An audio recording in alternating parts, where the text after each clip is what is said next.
Bienvenidas y bienvenidos a Los Otros Datos, una producción de Producciones Veraz dirigida por Víctor Vera en alianza con Click Noticias, que dirige Nesli Silva. Bienvenida, Nesli Silva. Gracias, buenas tardes a todos, un gusto estar con ustedes. César Muñoz de Ruptura 360, bienvenido César. Gracias Janet, gracias a todos por compartir la mesa. Y Julio César Silva de Palco Quintanarrense, bienvenido. Gracias Janet, muchas gracias. Y el día de hoy me presentó Janet Saldo tocando un tema bien interesante que a todos nos debe de pues llamar. Nos tenemos que involucrar porque se trata de pues la política, el sistema de gobierno aquí en nuestro país. El día de hoy estaremos analizando desde diferentes perspectivas el plan B de la reforma electoral propuesta por el presidente de la República, Andrés Manuel López Obrador. Para ello nos acompaña Hugo Alday. Él es maestro en Derecho por la Universidad Anáhuac del Mayab y es diputado del PT en la 17ª legislatura, presidente de la Comisión de Justicia. Bienvenido, Hugo, ¿cómo estás? Muchas gracias por la invitación, Janet, a tus órdenes. Nesli, los Césares, qué gusto estar con ustedes en esta mesa. Los Césares, mira qué bien quedó. Bueno, si pues, existen los Óscares, pueden existir los Césares. Por supuesto, ya los creó. Claro. Hoy están creados. Bueno, antes de arrancarnos, te quiero recordar, por favor, darle me gusta a esta página. Puedes seguirnos en veraz.mx, en internet, en veraz.mx, en Facebook. Comenta, comparte, replica y contribuye a que esta información periodística que se hace con un gran compromiso para que tengas diferentes perspectivas para una toma de decisión, llegue a más personas. Nos arrancamos y nos vamos al tema de lleno. Hugo, ¿qué es el Plan B y por qué hay tanta controversia en nuestro país al respecto? Bueno, el Plan B nace como un proyecto de reforma constitucional emanado desde la Presidencia de la República, a través del cual se busca modificar distintos temas, no solamente en lo formal o en lo estructural del Instituto Nacional Electoral, para adelgazar ciertos costos que tenía. Recordemos que en las juntas distritales muchas veces existe personal al que se le paga, por ejemplo, rentas que se tienen que pagar, y esto en ocasiones, cuando no hay procesos electorales, pues generaba costos. En otros temas también, lo que más me gustaba a mí de este proyecto es que se establecía por primera vez en México el voto electrónico, el voto en el extranjero. Además, se modernizaba el proceso electoral, se recortaban los tiempos del proceso electoral. En lugar de iniciar desde noviembre, se iba a arrancar desde enero. Bueno, eso todavía está ahorita en proceso. Y vaya, era un modelo de reestructuración electoral, actualizándolo en muchos temas que a mí me llaman mucho la atención, como es el entorno digital y el traer algo que durante muchos años se había pedido, que es que los extranjeros que mexicanos están en otros países, bueno, puedan votar en las elecciones federales. Esto nos iba a generar grandes beneficios. También se buscaba que se redujeran los diputados de 500 a 300, que se redujeran los senadores, si no me equivoco, a 94 en lugar de 128, y con ello también, además de adelgazar estos aparatos legislativos que poco a poco se convierten en aparatos burocráticos y que no avanzan, bueno, tratar de agilizarlos con menos personas que sean con el voto directo, quitar a los plurinominales y así dar una verdadera representación democrática a estos entes. Prácticamente en eso se centraba el Plan B. Y la controversia que hay, porque está en llamas el país en torno a lo que está pasando, incluso ya hablan ahora de un Plan C. Bueno, el Plan C, a tal como yo lo entiendo, siempre tiene que existir. Es el esfuerzo que tiene que hacer cualquier partido político por aglutinar masas, por convencer mediante el diálogo y propuestas para que las personas se fijen en ellos. ¿La controversia en qué está? En estricto sentido, la Suprema Corte de Justicia de la Nación tiene dentro de sus facultades, después de la gran reforma constitucional, que genera una figura que se llama control constitucional. ¿Qué es el control de la constitucionalidad? Es una facultad que se le otorga a la Suprema Corte para que pueda vigilar a todos, a través de sus facultades, vigilar principalmente al Poder Legislativo para que todas aquellas normas que emanan del Poder Legislativo, a sabiendas que los diputados no son peritos en derecho, no son especialistas en derecho, son ciudadanos electos por otros ciudadanos, bueno, pues que estas reformas o que estas leyes que propongan se ajusten al marco jurídico y no vayan contrarias a la Constitución o no violen preceptos constitucionales. Ese es el control de la constitucionalidad. ¿Cuáles son las figuras para poder ejercer el control de la constitucionalidad? Históricamente existió el amparo. Después de esta reforma, a finales de los 90, bueno, ya empezamos con la controversia constitucionalidad y la acción de inconstitucionalidad. Surgen dos figuras nuevas a través de las cuales, bueno, la Corte se convierte en un árbitro formal para decir, oye, tu Estado tienes una controversia con un municipio o con la Federación respecto de un tema y yo, como soy el encargado o el garante del control constitucional, decido quién tiene la razón, si tu Estado o tu Federación. O tu poder con el Estado o tu poder con la Constitución, vienen acciones de inconstitucionalidad donde le dicen, oye, legislatura de Quintana Roo, tu artículo fulano de tal contraviene tratados internacionales, y aquí ya viene otra figura. Los tratados internacionales ya son una figura que se llama control de la convencionalidad. ¿Qué es esto?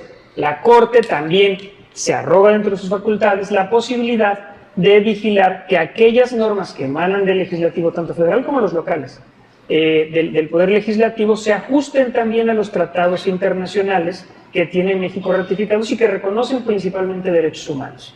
Entonces, si Quintana Roo emite una norma como esta que pone un tope para que se pudieran pagar algunos temas en donde el Estado había sido culpable a los particulares y te fijaba un tope por daño moral, la Corte determinó y dijo, oye maestro, tú no puedes determinar cuánto sí, cuánto no, porque vas en contra de los tratados internacionales que dicen que cuando el Estado cometa una grave afectación en particular y existe un daño moral, bueno, se va a ajustar al hecho que causó este daño, ¿no? No vas a decir mi tope es de 100,000 pesos, le tumbaron ese artículo a Quintana Roo. Exactamente esto mismo pasó con el Plan B. Se inicia el proceso legislativo, no se le da, por llamarlo de alguna manera, el tiempo suficiente a los partidos de oposición con la publicidad correspondiente en la Gaceta y con el tiempo suficiente para que puedan retomarlo, subirlo a pleno o discutirlo, porque parte del proceso legislativo, y esto no lo inventó la Corte, ¿no? Está en los artículos 71 y 72 de la Constitución General de la República, nos dicen, no nos dieron el tiempo suficiente, no se publicó como se debe haber publicado, entonces se está violentando el proceso legislativo porque lo aprobaron y pues yo no puedo votar sin ver, ¿no? No se discutió como se debe haber discutido, es una parte fundamental del proceso legislativo. La Corte recibe la información, verifica que en efecto revíselo usted en 15 minutos y dice, oye, pues te lo regreso, no lo declaro inconstitucional, es inválido tu proceso, te lo regreso, enderézalo y me lo vuelves a mandar. En este sentido, la Corte no lo rechazó por inconstitucionalidad, simplemente dijo, no se ajusta a lo que dice 71 y 72, vuélvemelo a hacer, vuelve a pasar el proceso legislativo y bueno, creo que se prefirió irse por el plan C. Bueno, Nesli, es bastante claro lo que nos ha compartido el entrevistado para quienes no tienen conocimiento de derecho, y estos procesos legislativos es sumamente hoy sencillo comprender qué es este plan B y cuál es la controversia. Pero, ¿tú crees que esta situación, esta violación que hubo por parte de quienes estaban promoviendo esta iniciativa de un proceso legislativo, hoy estaría fragmentando los poderes en México y como tal, tal vez llegar hasta afectar la democracia en nuestro país? Pues de alguna manera sí, en el sentido de que, bueno, sabemos que al presidente no le encantó esta resolución y pues se va directo y encuentra un nuevo adversario en la Suprema Corte de Justicia al hacer uso obviamente del espacio de la mañanera, señalando pues la falta de compromiso y profesionalismo de los integrantes de la Suprema. Y aquí yo creo que es importante destacar justamente lo que Hugo mencionaba, ¿no? Una de las, creo que lo principal que está obviamente en duda es el proceso legislativo, o sea, cómo se fueron violentando todo el proceso hasta llegar a irse a sesionar a un patio, ¿no? Donde no se respetaron las llamadas, no se respetaron que se pudiera discutir en tiempo y forma la propuesta, y básicamente eso es lo que hoy está en duda, ¿no? Y comentándose en mesas como estas, en otros espacios y en todo tipo de expresión que se pueda hacer conforme a lo que está sucediendo en nuestras instituciones en general, o sea, en el Senado, en la Cámara de Diputados, en la Suprema Corte, qué es lo que está pasando, incluso también, ¿no? Lo único creo que bueno también del Plan B y de toda esa discusión es la participación ciudadana, que la gente también se organizó en su momento, salió a marchar en 2 ocasiones, cosa que pues yo nunca había visto que sucediera, una participación tan activa de la gente sin ninguna pues marca política, ¿no? Sino que fueran ciudadanos en realidad defendiendo sus instituciones, y esto pues la verdad es aplaudirse también que la gente se esté involucrando en las situaciones políticas de nuestro país. Dicen, no hagas cosas buenas que parezcan malas, porque si no puede pasar esto. Y a mí me gustaría pues pasar contigo, César, y de ahí que tú le preguntes aquí al invitado, que al final conoce perfectamente bien el tema. Pues estamos hablando de que la propuesta, así como la pone él, pues hubiera resultado muy positiva para el país. Si se hubiera analizado y hubiera habido esa apertura para que lo que se pudiera perfeccionar, como todo que se puede perfeccionar, hoy tendríamos a lo mejor esa reforma hecha una realidad en nuestro país. Sin embargo, así como ha sucedido, pues no pasa.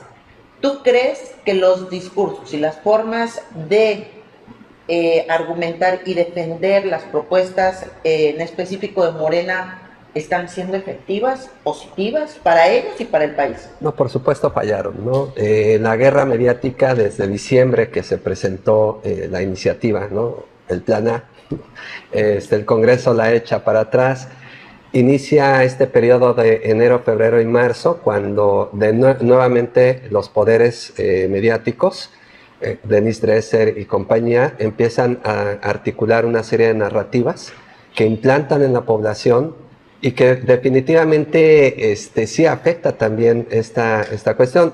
Fuera de lo desasiado del proceso legislativo, que es muy criticable y Hugo ya lo acaba de decir, pues lo demás es también lo desasiado de la otra parte, ¿no? Porque me parece, hicimos nosotros un análisis en nuestros medios de el número de portadas de periódicos, el número de los noticieros, el tiempo que dedicaron precisamente para establecer las narrativas. ¿Qué narrativas? Está en riesgo la democracia, cuando antes, nosotros ya lo platicamos, las elecciones solo son un componente de la democracia, no son la democracia, ¿no? Me gustó mucho un programa de esta mujer tan lúcida, esta Sabina Berman, en Sin Aliento, en el Canal 11. Ella entrevistó en marzo, precisamente cuando Denise Dresser lanza este video incendiario, prácticamente es una puñalada al corazón de la democracia, ¿no? Este Plan B. Ella entrevista a 2 exconsejeros, a Bernardo Barranco y a Eduardo Juchín, también abogados, ¿no? Muy buenos además en sus actuaciones, me tocó verlos. Y ambos establecieron precisamente desde la parte jurídica esta situación de por qué no estaba en riesgo la democracia, por qué era muy bueno el Plan B. El Plan B, para muchos que no lo sabíamos, modificaba 5 leyes y creaba una nueva, ¿no? Eso era, y principalmente atacaba lo presupuestal, ¿no? Ese era el corazón de la iniciativa. Pero bueno, los medios que no se van a comparar contra la mañanera, porque esa también es otra confusión. ¿Cuántos medios de comunicación tenemos en todo el país? Y todos multiplicando y replicando los mismos mensajes que hasta muchos de mis colegas creen hoy en día, ¿no? Y es esta cuestión de que está en riesgo la democracia, las elecciones van a volver a ser iguales, las elecciones las quiere hacer el gobierno, cuando todos sabemos que las elecciones las hacen los ciudadanos, los que votan y los que la organizan, ¿no? El costo de las OPLES, por ejemplo, ¿no? Bernardo Barranco daba un dato muy interesante, que ellos hicieron en su momento una investigación sobre estas OPLES y cuáles salían más caras comparadas con otras en América Latina. La del Estado de México se volaba la barda, ¿no? Es decir, esta cuestión de pues todas estas narrativas que se fueron insertando, pues yo creo, y para responder también a tu pregunta, Janet, que pues sí, la Morena y el presidente perdieron totalmente la batalla, ¿no? Y hay quien dice, y ahora pues también que el poder de la mañanera, pero pues ya está visto, porque definitivamente el poder lo perdieron contra los medios de comunicación. Y en ese contexto, pues Hugo, que también le encantan los medios de comunicación y participa también con nosotros, hizo una columna que yo creo que vale la pena preguntarle, ¿no? La semana pasada.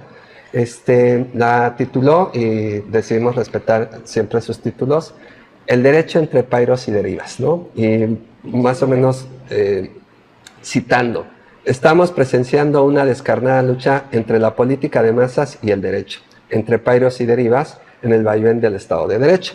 Yo dejaría que Hugo pues, nos explique más esto, porque fue una columna muy leída, muy interesante, desde la perspectiva que lo aborda, de algo que él ya citó, y es de estos artículos 71 y 72. Por favor, Hugo. Así es. Bueno, entre pairos y derivas, obviamente por una canción de Fernando Delgadillo, que es bastante buena, pero porque así está, ¿no? Desde el plan A, plan B, plan C, traemos el derecho en vaivén y se suben al ring de pronto muchos emisarios que yo lo he criticado mucho, juran la Constitución pero no la leen, ¿no?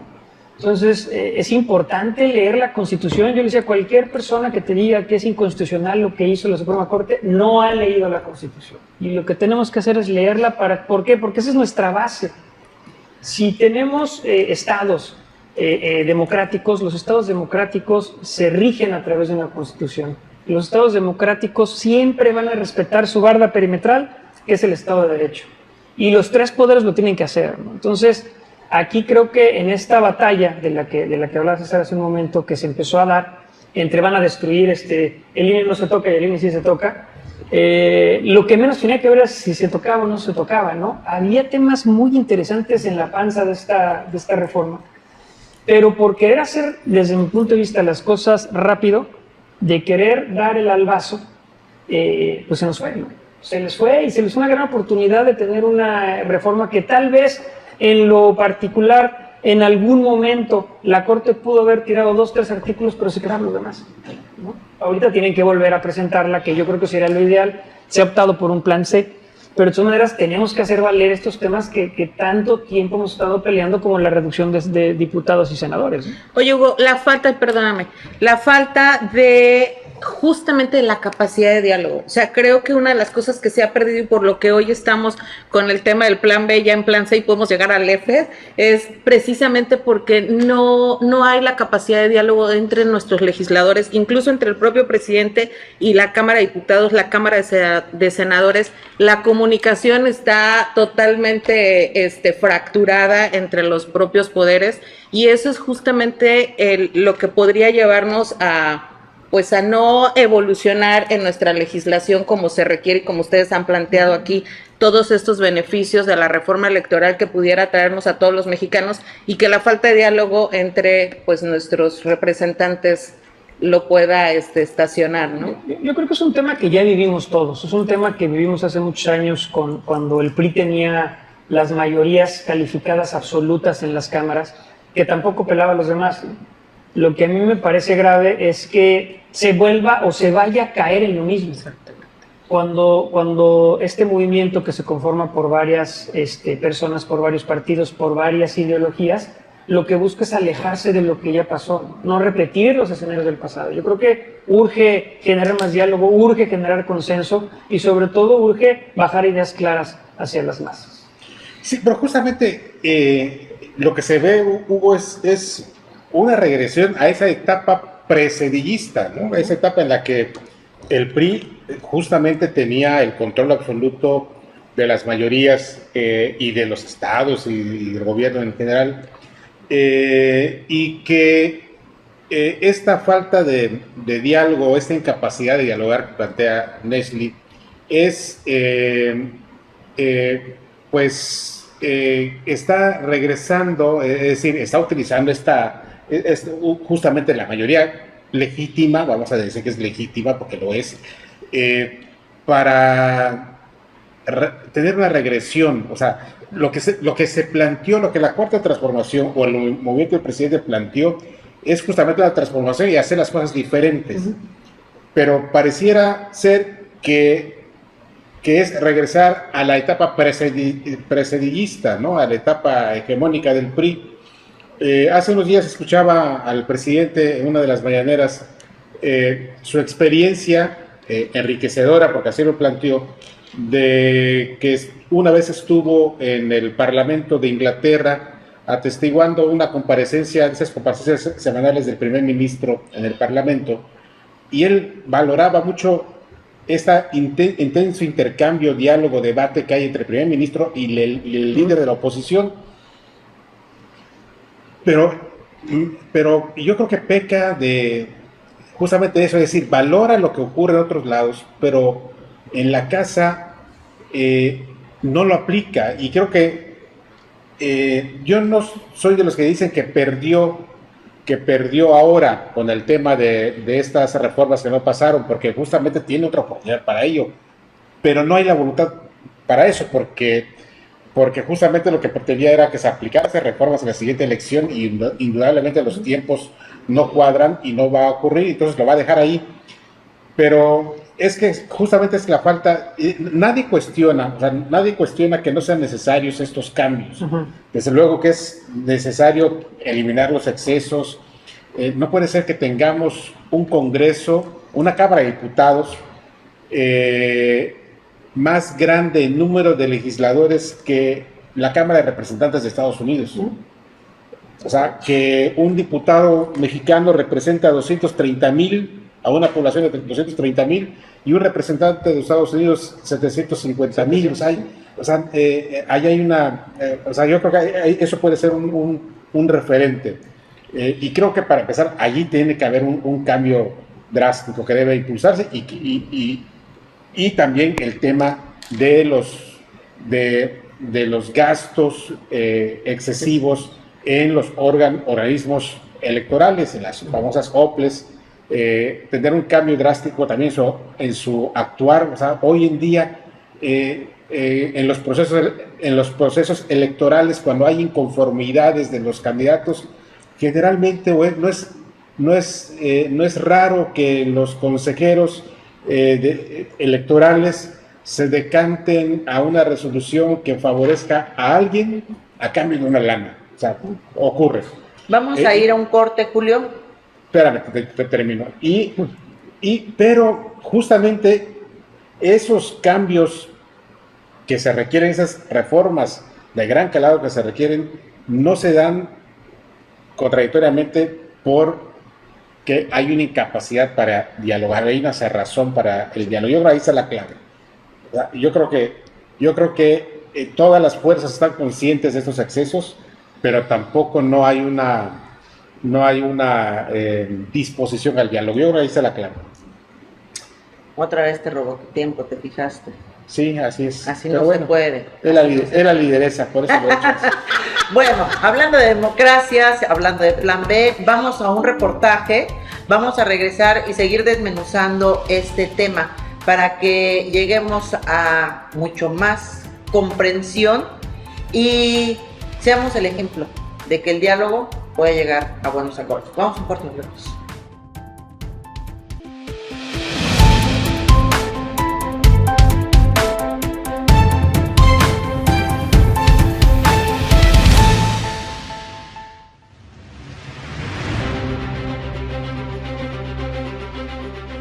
La Suprema Corte de Justicia de la Nación ordenó la suspensión de la segunda parte del Plan B de la reforma electoral propuesta por el presidente de México, Andrés Manuel López Obrador. El ministro Javier Lainez, juez instructor de la controversia constitucional presentada por el INE, ordenó la suspensión hasta que se resuelvan los recursos de reclamación en contra de la medida cautelar promovidos por el Ejecutivo Federal y la mayoría del Congreso. La medida busca la eliminación de las juntas distritales, la reestructuración de las oficinas centrales y el despido masivo de personal del Instituto Nacional Electoral, especialmente del servicio profesional. Sin embargo, el futuro de la segunda parte del Plan B va a depender de la decisión de la segunda sala y del Pleno de la Suprema Corte de Justicia de la Nación, quienes deberán pronunciarse sobre su constitucionalidad. La suspensión necesita de 3 de 5 votos en la segunda sala para sostenerse y su invalidación definitiva requiere de una mayoría calificada de 8 de 11 votos en el Pleno de la Suprema Corte de Justicia. Los precedentes, argumentos y votos de cada uno de los ministros apuntan en una misma dirección, lo que hace prever que la suerte del Plan B parece estar sellada. La primera parte del Plan B fue declarada inconstitucional por violaciones graves al procedimiento legislativo, pues la iniciativa que se publicó en la Gaceta Parlamentaria de la Cámara de Diputados fue distinta a la que se sometió a discusión y votación en el Pleno. La Cámara de Diputados omitió remitir la iniciativa a comisiones para su estudio y dictaminación, y en el Senado, las Comisiones Unidas de Gobernación y Estudios Legislativos no pudieron sesionar por falta de quórum.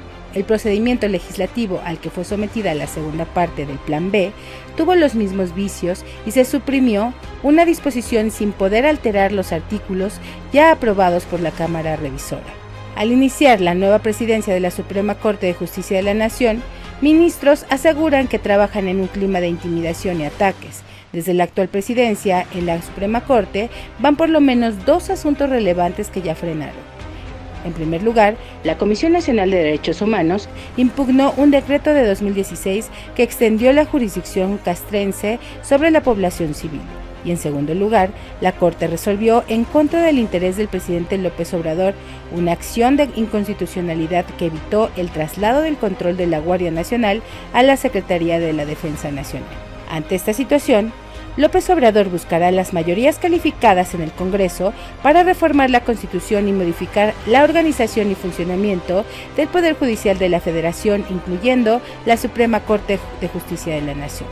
Este Plan C surge después de que la Suprema Corte invalidó la primera parte del Plan B, propuesto por el partido Morena y sus aliados, para redefinir el concepto de propaganda gubernamental.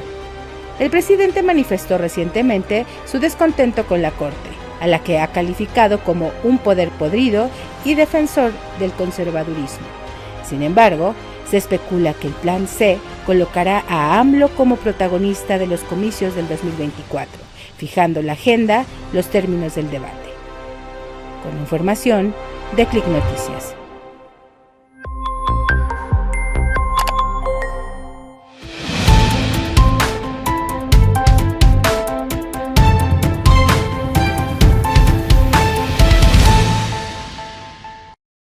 Regresamos a los otros datos. Este programa de Producciones Veraz, en alianza con Click Noticias, Ruptura 360 y Palco Quintanarroense. Hoy hablando del Plan B, de cuál era su contenido, cuál es la controversia y lo que sí ha pasado y lo que no está pasando. Se han puesto sobre la mesa temas tan interesantes como qué era lo que estaba promoviendo y eran cambios que requiere el país. Estamos de acuerdo hasta ahí.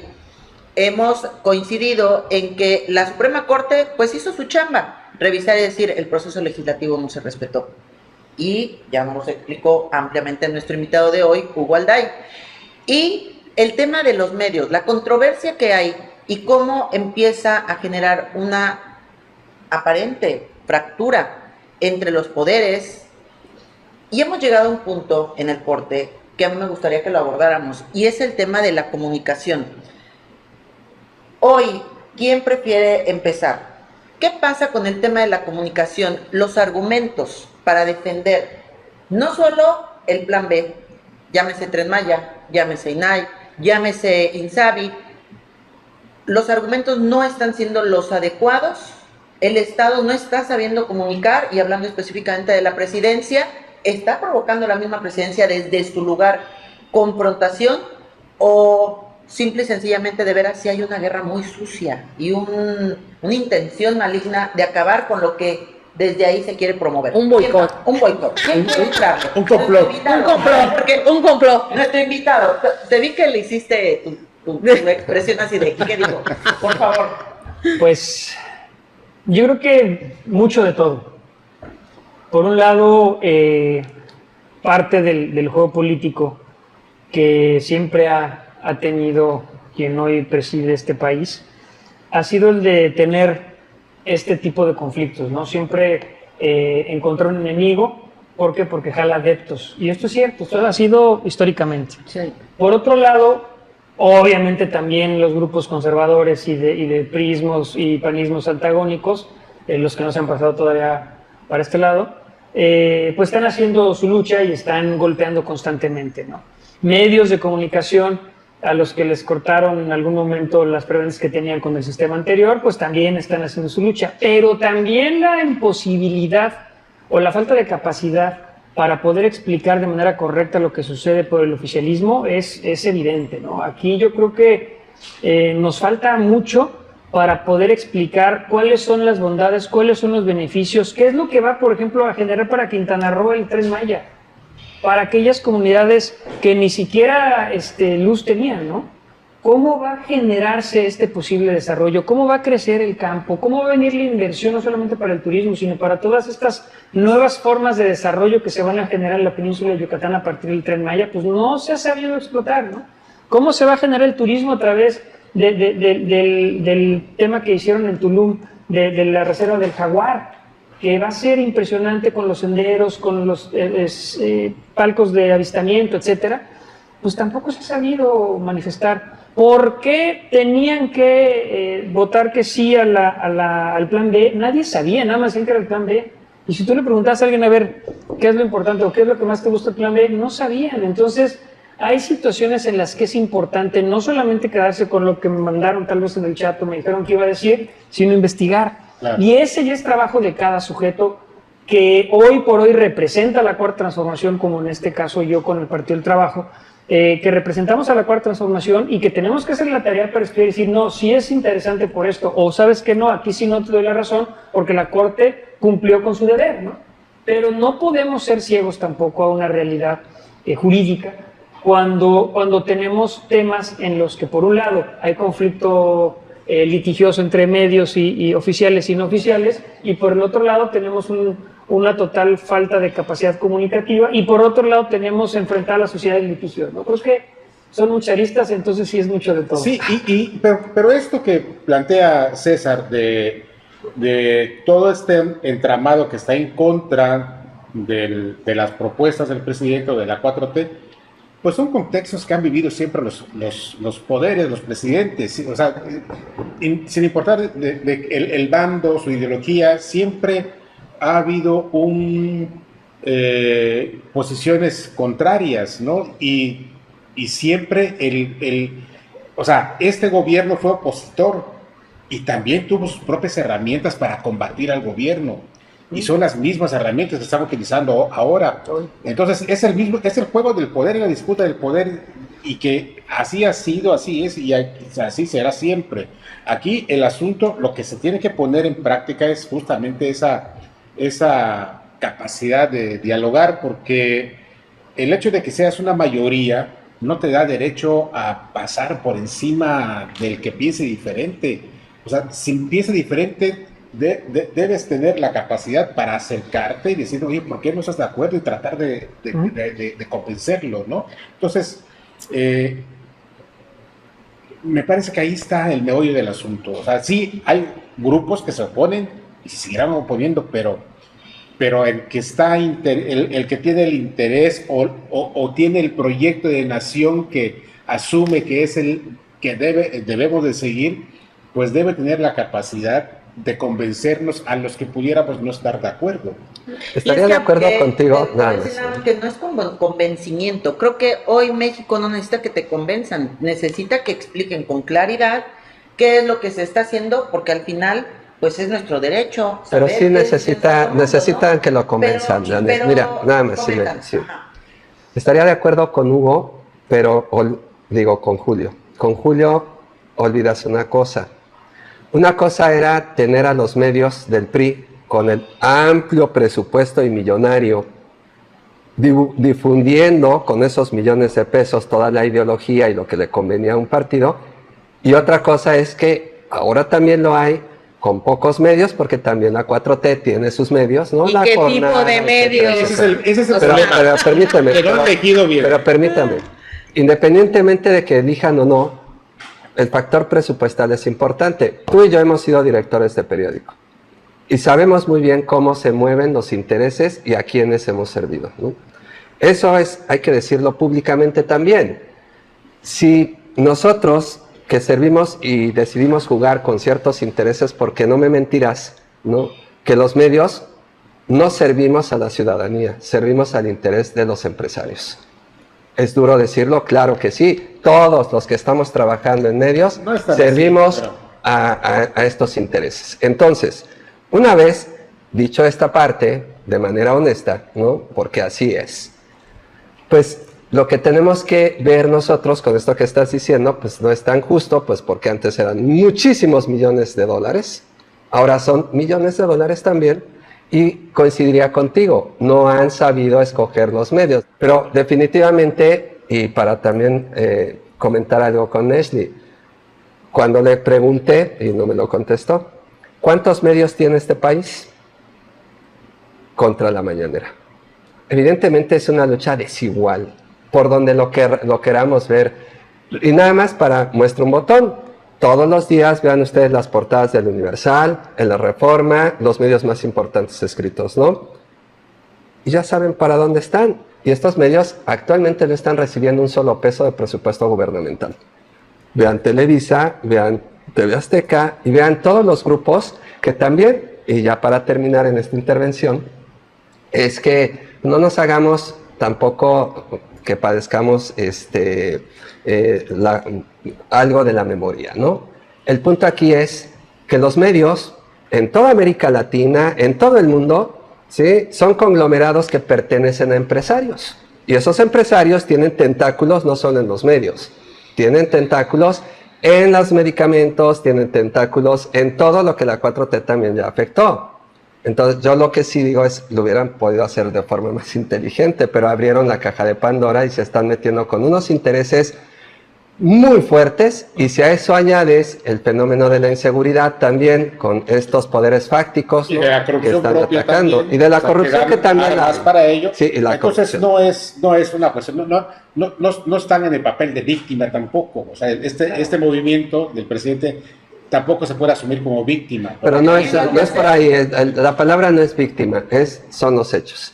O sea, esta tal cantidad de medios, ¿no? Quintana Roo podríamos citar cuántos medios tiene, ¿no? Es que yo creo que tendríamos que hacer un programa específicamente para analizar el tema de los medios y sus políticas, porque a final de cuentas no dejan de ser empresas todos los medios de comunicación, y tienen sus propias políticas y su propia línea editorial. Intereses. Entonces, Claro, yo no todos, creo que como sea todos. el punto aquí, y lo que creo que es importante que retomemos es la comunicación como se ha venido dando desde la parte oficial, ¿no? Cómo ha sido su política de comunicación, que a final de cuentas hace que sea los contras y los a favor de la propuesta del presidente.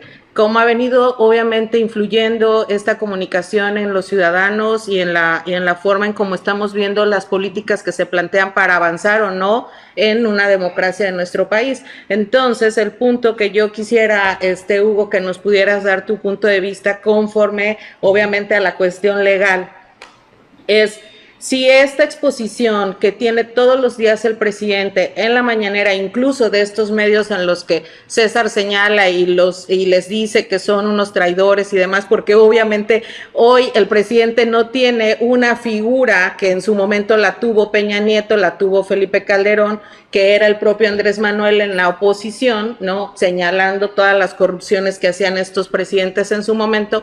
Pues hoy no hay más que medios de comunicación haciéndole contrapeso al propio presidente. ¿Es legal que se utilice esta mañanera como un foro de expresión para señalar a la Suprema Corte de Justicia, a los medios de comunicación y a todos aquellos que están en contra de sus propuestas? Bueno, yo creo que legal sí es, o sea, puede utilizar cualquier medio, cualquier palestra, cualquier tribuna, cualquier plataforma. Aunque sea un medio que sea financiado por la propia, por recursos públicos. Hay medios del Estado. Permíteme, César. Ahí en su momento, si son procesos electorales, pues sí existiría probablemente alguna acción en contra por estar pautando. Pero en estricto sentido yo creo que desde cualquier palestra puede salir. También recordemos que muchos de los medios que hoy existen en lo nacional y en lo local, detrás tienen algún gobernante, ¿no? Algún gobernante que con recursos públicos generó el medio, compró su empresaria y está trabajando, ¿no? Así muchos funcionan. Hay que mencionar que hace poco la sección ¿Quién es quién? En las mentiras de la mañanera, ya recibió una recomendación internacional y se pidió que se baje, porque está violentando los derechos y la libertad de expresión. ¿Y qué dijo el presidente? País, ¿no? Entonces, aquí fíjense que me llama la atención porque hemos entrado al tema de los medios, cuando creo que el tema tiene que ir más allá de los medios, porque es lo que estamos haciendo aquí. Yo creo que si las empresas, si es cierto, son un negocio, yo creo que no puedes generalizar. Hoy el Estado también tiene sus recursos y los está aplicando como más le conviene. Si él quiere estar corto de recursos para medios, fue su decisión. Pero a mí sí me gustaría que fuéramos al tema jurídico y lo que está pasando más allá de, porque hoy tenemos escenarios enfrente como un plan C, como una modificación a la Suprema Corte en la que están planteando que los ministros sean elegidos y votados. Esto, ¿cómo nos deja parados, aparte, en medio de estos escenarios de polarización? Eso justamente de la elección de los ministros que plantea el presidente, que se elijan popularmente. Él argumenta el tema de que así se hacía con Benito Juárez. Pero checando yo más o menos esa parte, tanto la Constitución de la época como la ley electoral de la época, se elegían más o menos como actualmente, es de manera indirecta. Es más, las elecciones eran organizadas por los ayuntamientos, por los municipios, que más o menos como un híbrido con el de Estados Unidos, elegían electores y luego los electores hacían las designaciones, incluso el del presidente de la República. Es correcto. Entonces no era una elección directa.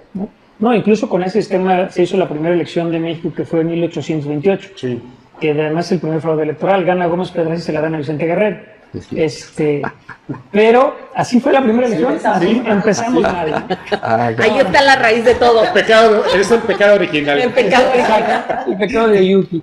Pero aquí yo creo que un tema, yo no estoy de acuerdo. Yo en ese tema fundamentalmente creo y estoy convencido que tenemos que regresar a la ilustración, a los clásicos, Rousseau, Montesquieu, desde Locke y sobre todo el maestro Hobbes, pues no se equivocaron, ¿no? Por eso hay democracias, por eso están bien sustentadas las democracias en el norte de Europa y en gran parte del mundo, porque siguen el librito y además metieron Marx, pero Marx bien aplicado, no Marx setentero como el queremos aplicar acá.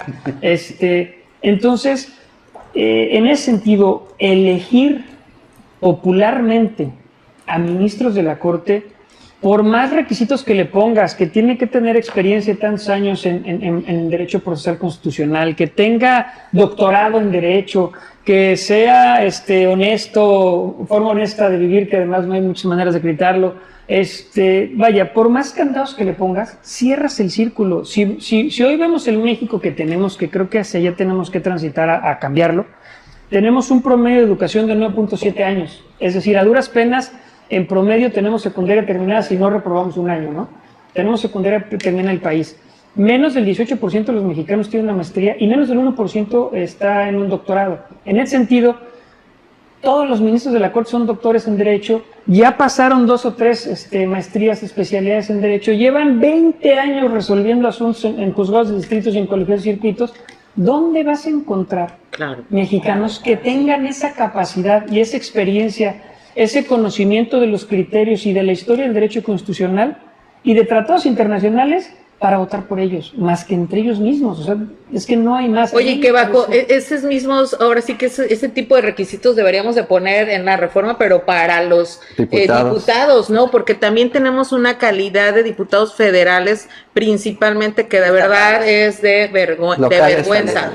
Sí, locales también, pero a lo que yo me refiero es que imagínense que las decisiones más importantes de este país la toman 500 personas y de esas yo les puedo asegurar que ni el 10% tiene una carrera terminada. No es decir las decisiones, los que hacen las leyes. Por eso, las decisiones en cuanto a reformas, en cuanto al presupuesto, ¿quiénes definen el presupuesto de este país?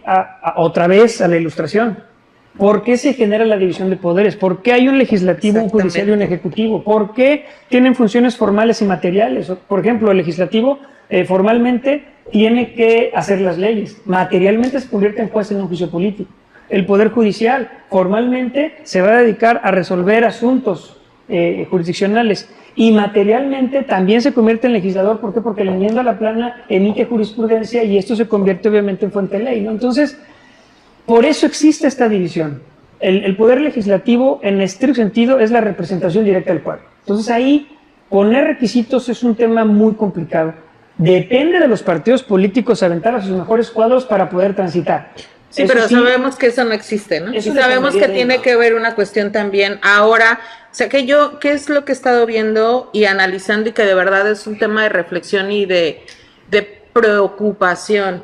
Que nuestra clase política, y déjame decirte que eres de las excepciones y te felicito por la preparación y el trabajo que has venido haciendo en la legislatura, porque desgraciadamente nuestros legisladores cada vez están menos preparados, no hay una preparación, y ya no hablo nada más de lo académico. Había muchos diputados que de oficio, ¿no?, conocían perfectamente áreas y encabezaban luchas sobre ciertos sectores de la población, pero ahora no, ahora tal parece que los diputados, tanto locales como federales, llegan acompañado al ejecutivo, ya sea el presidente de la República, al gobernador de cada estado, solamente para pues ser ese refuerzo de apoyar sus reformas, sus leyes a conveniencia del ejecutivo y no de los ciudadanos. ¿Dónde quedó la representación popular realmente a través de los legisladores? No hay una representación popular, hoy los diputados parece que son solamente elegidos por la incondicionalidad hacia el ejecutivo y no hacia el ciudadano. ¿Se rompió el contrapeso político en México? ¿Está desbalanceado en este momento? Yo considero que en México nunca ha existido un verdadero contrapeso legislativo. El legislativo siempre ha acompañado al ejecutivo desde que yo me acuerdo. Sí. Desde que íbamos a defender el peso como perros y lloramos después como no pudimos, hasta la fecha que es donde yo me acuerdo. Pero el Poder Judicial siempre ha sido el único contrapeso a todos, ¿no? Tan es así que dicen, es que el Poder Judicial siempre ha sido lo mismo. No, señores, Zedillo lo bajó a la mitad y además les controló muchos temas, pero también les dotó de mayores facultades, ¿no? Entonces aquí sí creo que tenemos, desde mi punto de vista, que sostener este equilibrio hasta donde se pueda. Si no existe fácticamente la división con el legislativo porque se está trabajando en conjunto hacia un rumbo, y me dicen es que el Poder Judicial no está trabajando hacia el proyecto de nación. Y le ves que el Poder Judicial no tiene que trabajar hacia ningún proyecto de nación porque el Poder Judicial se dedica a resolver la constitucionalidad y convencionalidad de todo, ¿no? A ellos el proyecto de la nación ni les va ni les viene. Su tema es la Constitución y de ahí no se van a mover y no tienen por qué moverse. Esa es su función y por eso es importante que retomemos a los clásicos, ¿no? Si queremos empezar la historia política de México a partir de la cuarta transformación, sin considerar las otras tres, con todo lo que se vivió, con todo lo que se perdió y con lo poco o mucho que se ganó, creo que no vamos a tener un contexto real de lo que es este país, ¿no? Los legisladores históricos, por ejemplo, el constituyente del 57 fue maravilloso, ¿no? Si algún día tienen la oportunidad de leer las de Emilio Rabasa, hay unas memorias de Emilio Rabasa como constituyente del 57 que editó la UNAM, es una maravilla el señor porque te habla de los clásicos como si hubiera platicado con ellos, ¿no? Pero hoy en día nadie sabe el tema, ¿no? Es un tema grande. Y también creo que hace falta por parte de los partidos políticos justamente reforzar sus áreas de formación política, ¿no? O sea, yo recuerdo que en algún momento los partidos políticos tenían esta preparación, había cuadros que empezaban desde jóvenes ya con estas inquietudes y hoy pues hay mucho improvisado que ni siquiera trae una ideología de la izquierda, de lo que es que son las diferentes ideologías políticas, o sea, se ha perdido también la parte de la ideología y todos así como nada más, sí, lo que diga él. A mí me gustaría regresar. Principito. Sí, a mí me gustaría regresar un poco a por qué López Obrador lanza esta propuesta de que los magistrados ahora tengan que ir a elección. Todos conocemos que el presidente es un gran distractor también, ¿no? Hay que decirlo. Es decir, ante ciertas cosas, pues distrae, ¿no? Veamos nada más cómo se ha comportado últimamente. Los últimos viajes que ha hecho, sobre todo los fines de semana, ha sido aquí a Quintana Roo, ¿no? Tren Maya. Porque el Tren Maya es un proyecto que, aunque ya lo prometió, todos los hemos visto, no lo va a cumplir, por lo menos para el caso del tramo más rentable, no lo va a cumplir. Es el que se va a inaugurar nada más, media Cancún, es el único que se va a inaugurar. Sí, pero no lo va a cumplir aquí, ¿no? Entonces, había ha habido un golpeteo ya incluso con la colega Adriana Varillas, que sacó esto de los cenotes que estaban siendo dañados, etcétera, etcétera. Y pues sale el presidente con esta propuesta que pues finalmente yo creo que hasta él sabía, por el desaseo del que habla Hugo, legislativo, pues que los magistrados lo iban a echar para atrás. Y ahora está teniendo la misma receta que hizo con el INE, ¿no? Con los magistrados, bueno, con los consejeros, perdón, ¿no? Pero bueno, los consejeros ahí también, Córdoba y Murayama se la ganaron porque eran árbitros y se quitaron ese papel de árbitros, pues prácticamente para lo que ahora ya conocemos. Córdoba en Latinus, etcétera, etcétera, ¿no? Entonces, esta cuestión de que creo que sí habría que preguntarse también mucho esto de los porqués del presidente, ¿no? Yo creo que lanza esto, pero sabemos que es irrealizable, ¿no? Salvo que pues los diputados que se alinean siempre, como se alinearon todas las legislaturas del PRI al PRI, las del PAN al PAN, ahora las Pero, ¿qué pasó con el presidente? Al principio hubo 2 o 3 temas ahí al arranque de su gobierno que salió por unanimidad y lo presumió incluso. ¿Qué pasó después que dejó de dialogar?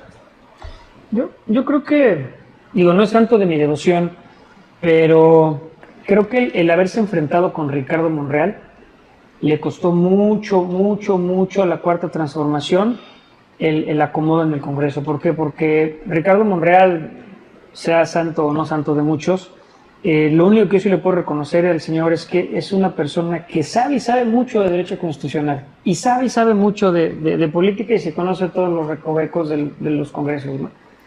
Entonces él tiene relación prácticamente con todos, hasta cierto punto les ayudaba a todos los colores para que salieran sus temas y es una forma de hacer política, ¿no? Sí, claro. Vamos juntos, te ayudo, me ayudas. Al momento que empieza esta pelea que se da con distintos grupos, y no, que es un traidor, Ricardo Monreal, y háganlo a un lado, se le empieza a caer la operación y toda la operatividad con la oposición en las cámaras se cayó a partir de ahí. Ese es mi punto de vista. Sí, definitivamente, pero es parte de la chamba ahora sí, ¿no? Que le toca hacer obviamente este cabildeo con todas las fracciones, más cuando pues se supone justamente la noche triste, ¿no? Que le llaman los senadores, lo que pasó fue eso, y él salió a reconocer ¿cómo dijo? Mi liderazgo está socavado. O sea, que alguien con la trayectoria política legislativa de Monreal diga y declare esto ante los medios es porque definitivamente él sabía que no hay manera, y que además eso le abrió la puerta para que también el presidente después de 2 años lo recibiera, ¿no? Y volviera este acercamiento que tuvo Ricardo Monreal con el presidente de la República justamente el día que se definió esta serie de leyes que se aprobaron al cierre de la sesión. Y la falla de Cordero, ¿no? Que la sacan de gobernación, ¿no? A la ministra, precisamente para que fuera contrapeso de Monreal, ¿no? Pero siguió siendo... Pero yo, si me permiten, yo creo que el tema de la doctora Sánchez Cordero, de la ministra en retiro, creo que hay un tema ahí de alejamiento. Sí. Pasa con Tatiana Cloutier, pasa con Olga Sánchez Cordero, pasa incluso con Nieto, pasa con varios, hay un alejamiento y se enfría. Entonces tampoco creo que la ministra esté haciendo mucho, ¿no? La ministra se mete a lo legal, a lo que le corresponde a su papel, pero con este alejamiento ella pudiera ser también una manera importante de cohesión, pero tampoco creo que la dejen operar, porque ella sí es bastante capaz, ¿no? ¿Cuál sería el costo para México económicamente y jurídicamente de estas tomas de decisiones así a bote pronto? Porque lo digo yo, así de momento se sienten las decisiones.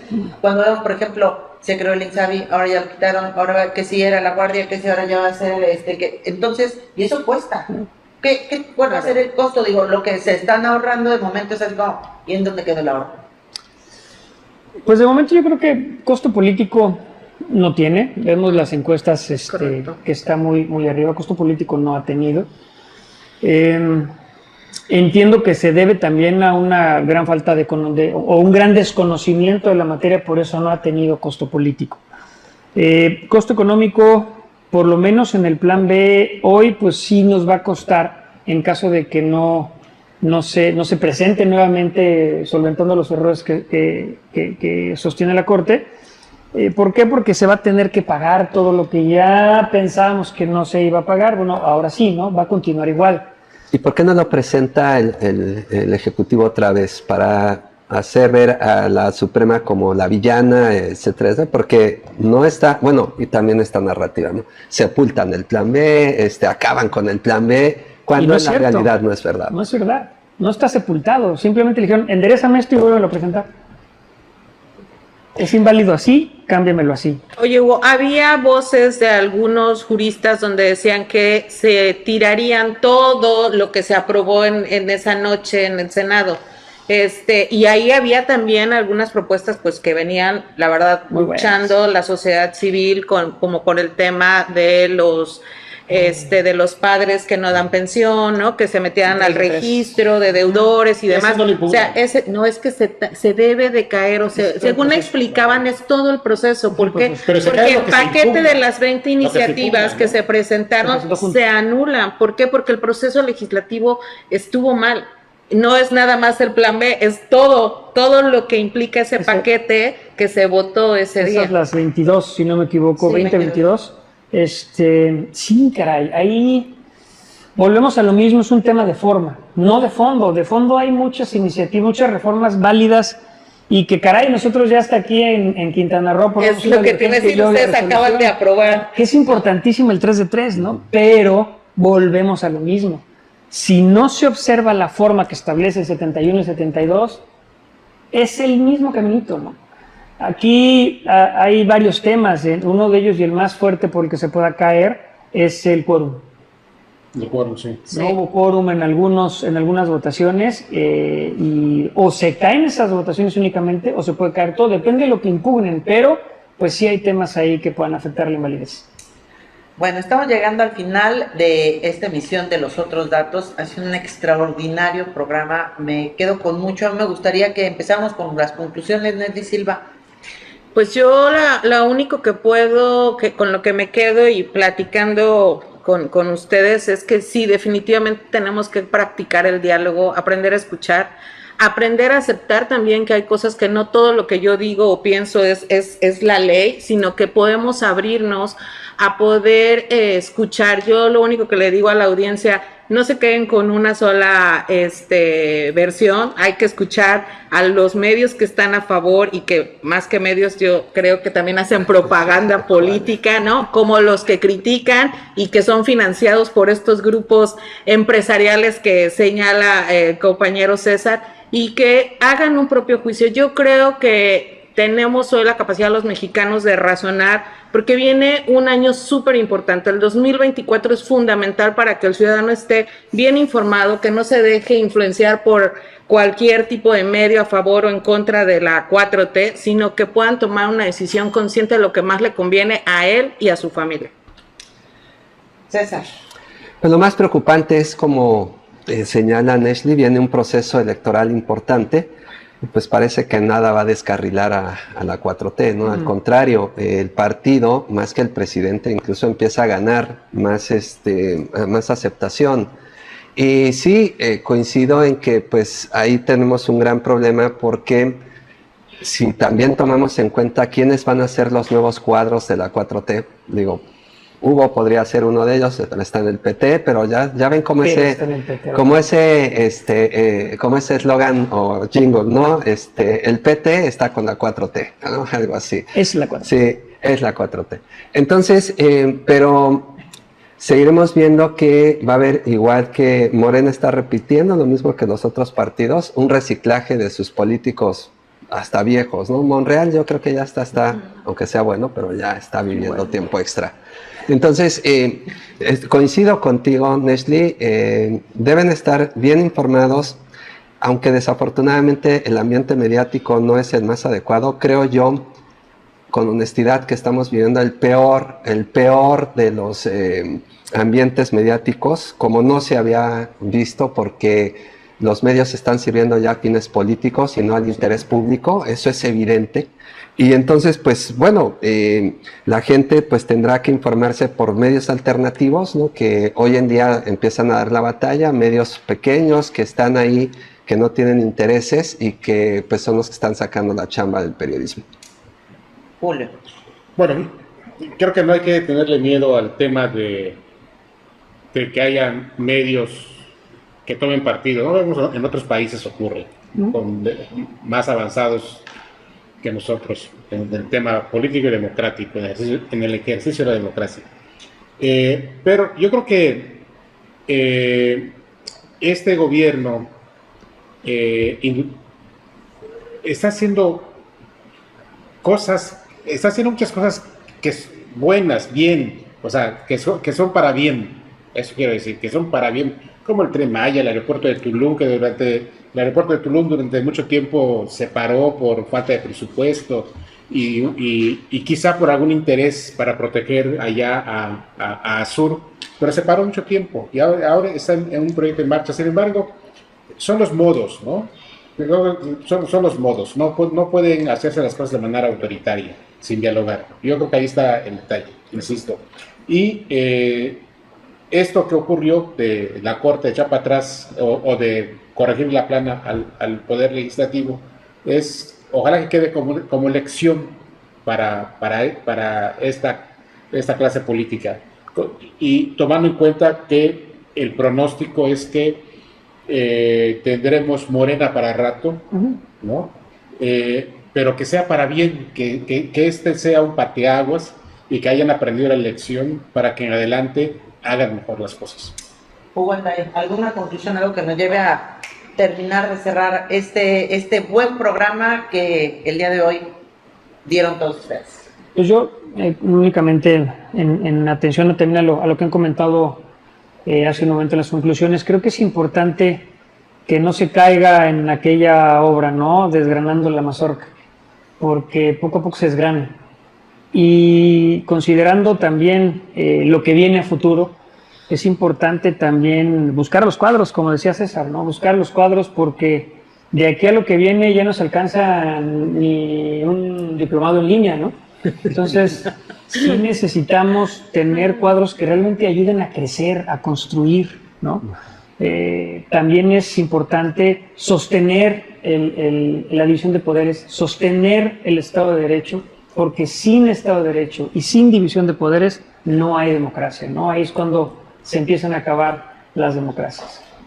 Y bueno, pues al final, tú ciudadano, tú habitante de México, habitante de Quintana Roo, también tienes un compromiso, también tienes una chamba, informarte, saber, opinar, comparte este programa, deja tu opinión y para que el país funcione, lo decía con mucha sabiduría César, la gente no está informada, hay que informarnos. Para que esos medios con tanto peso también estén donde están hoy, pues es porque la gente consume y no se abre a otras opciones. Nadie tiene la verdad, todos la vamos construyendo desde todas estas perspectivas. Yo les quiero agradecer mucho a todos ustedes esta tarde tan rica, platicando y adentrándonos en política con muchas perspectivas y con muy buena información. Son Los Otros Datos, una producción de Producciones Veraz, dirigida por Víctor Vera, en alianza con Click Noticias, con Ruptura 360 y con Palco Quintanarroense. Y bueno, agradecer por supuesto a quienes están detrás de cámaras, haciendo posible esta producción. Gracias a Ramiro Laguna, Antonio Sabido e Isela Serrano por su apoyo. Nos vemos el próximo miércoles.